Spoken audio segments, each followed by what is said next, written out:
Welcome to the Slop Farm. Enjoy the video. You start by confirming the correct grease. Match NLGI grade and base oil to the application.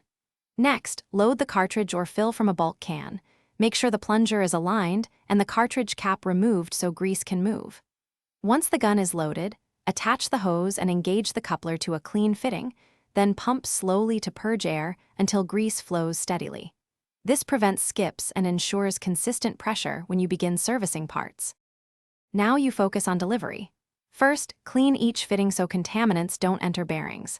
Attach the coupler securely, use a straight-on grip for rigid nipples or a 90 degrees adapter for tight spots, and check for leaks. Pump with steady, controlled strokes, watch for resistance and for old grease to be displaced. If you see fresh grease extruding from seals or a return port, you know the void is filled. Make sure to stop when resistance spikes to avoid overpressurizing seals. Finish by wiping each fitting clean and replacing dust caps so no grit enters later. Store the gun upright to prevent spills. If the gun feels spongy or pumps without pressure, bleed trapped air, loosen the head nut slightly, pump until grease returns, then red-itin. This restores firm delivery. Finally, inspect the component.